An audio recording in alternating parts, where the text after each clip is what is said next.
Okay, seventh grade. The next challenge is one that is, it sounds like a great gift. Maybe, maybe not. Today we're going to look at this little guy. So this little guy is a Roomba robot. And if you're familiar, Roomba is a robotic vacuum, right? So the basic concept of a Roomba robot is that it wanders around the room vacuuming, right? Some of them have specific set paths. Some of them have just wander. Some of them specifically go around the perimeter. We're going to set ours to just randomly wander. So that's what we're looking at writing a program for today. So Roomba robot wanders around the room vacuuming as it moves. We're going to write a program that will work similarly, right? We're going to use the IR sensor. So we've used the color sensor. This is a different sensor on your robot. It's the sensor that looks like the little head on top of the robot. So you're going to use the IR sensor to sense obstacles and then turn away. And your robot should wander around an area without running into walls. That's what we're looking for, not running into walls. Again, expectations, requirements. Robot must use the IR sensor to avoid obstacles. 2, robot must be able to move around the area without running into obstacles. And then 3, robot must travel continuously. So this actually, just like the red line program and the white line program seem like giant, big feats that we're going to have to accomplish.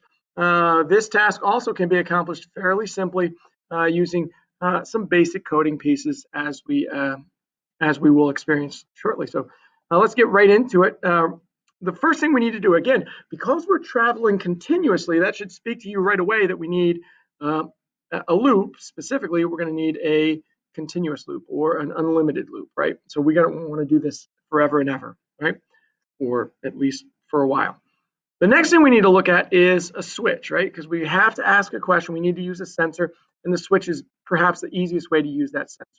So again, your switch will come in differently than that, and we'll talk a little bit about that in terms of how to show me the program that you're writing, even though you won't actually write it because your software looks different. So again, we're not using the touch sensor again, so we'll click on that touch sensor or click in this tool, and we go into the IR sensor. IR again stands for infrared. Infrared is a wavelength of light. Specifically, it is a wavelength that is beyond the ability for human eyes to perceive it, but it is nonetheless a light wavelength. So basically, this sensor will do the same thing that the color sensor did, except it's a different wavelength of light. It's going to shoot beams of light out. It'll sense the reflected light, and based on that, be able to tell something. So we're going to select infrared sensor. We'll go to compare, and the thing that we want to compare is proximity, meaning how close is it to something that it might bump into. So what we want to do is we want to change the behavior of the robot if it's less than so far away from something. So I'm going to change this from 50 to 40.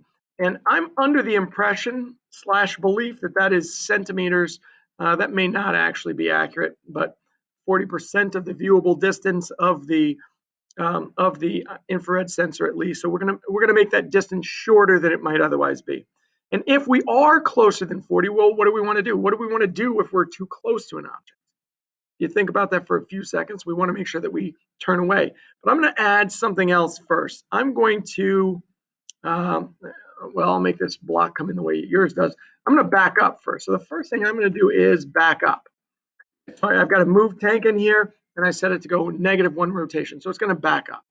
The next thing I'm going to do is I'll turn, right? So I'm going to back up and turn. I'll make this a 90-degree turn. And again, I'll make it show up the way yours would as well. So if I'm too close to something, I'm going to back up and then turn, right? That's a good move to make if you're too close to something. Well, what if I'm not too close to something, right? So what do I put down here when I'm not in the X lane when I'm not too close to something? Well, if I'm not too close to something, I'm just going to move forward. So that would be just a straight move tank. And again, I'll set it up 50-50. If I was programming this, I'd drop that right into the X band so that the program knows if it's not closer than 40 centimeters, then we're going to keep going forward, right? However, for you to write this program so that I can see it, just drop it right down here underneath all of this loop so that I can see when you're not closer than 40 centimeters away or 40% of the viewable distance.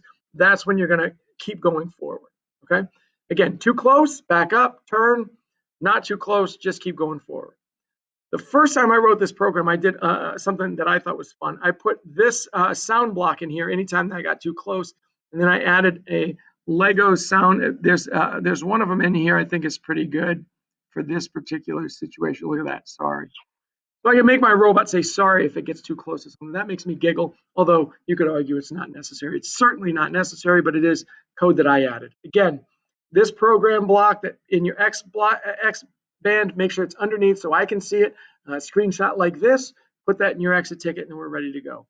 Feel free to customize this program, change this program, make this program the way you think it's going to work best for that room, and then we'll take a look at those Roomba programs the next time we meet. I'm excited to see what you got written here. I'm excited to see your Roomba programs. That's it for today.